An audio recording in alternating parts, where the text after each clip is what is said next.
vai ser agora 1000 vezes abençoado. Sabe a oferta que você entregou hoje? Quem ofertou hoje, queridos? Você vai ver o que essa sua oferta de hoje vai fazer na tua vida. Porque eu tenho certeza, você nunca ofertou nessa igreja como você ofertou hoje. É verdade. Sabe qual foi a melhor oferta que você deu em todos os cultos passados? Foi hoje. Não importa se você ofertou R$2, 10, R$1.000, se você devolveu o teu dízimo, mas a alegria que você ofertou hoje rasgou o céu, entrou na presença de Deus. Deus, Ele está tão feliz nesta noite com a tua vida, porque nós vamos orar e Ele vai te prosperar 1000 vezes mais.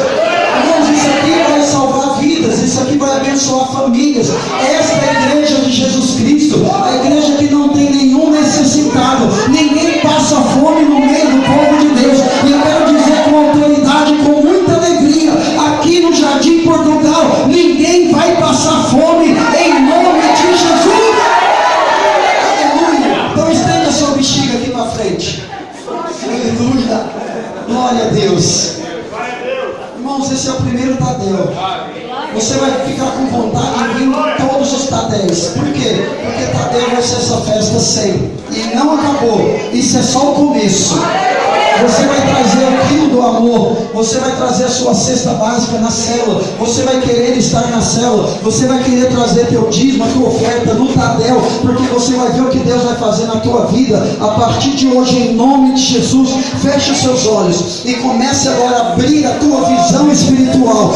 Veja aquilo que está amarrado. Ah, Senhor, vai ter que desamarrar agora. Porque a alegria, a alegria, a alegria, a alegria do Senhor é a nossa força. Então nesta força nós vamos romper em fé, vamos romper na vida espiritual, na vida sentimental, na vida financeira, em nome de Jesus, ó Pai. Que o Senhor reverte agora na vida daquele que abençoou com o quilo do amor, com a cesta básica, aquele que ofertou nesta noite, aquele que devolveu o dízimo nesta noite, em nome de Jesus. Recebe agora a unção de Jeová Jireh.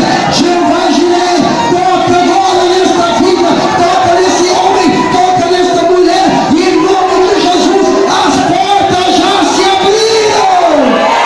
Aleluia.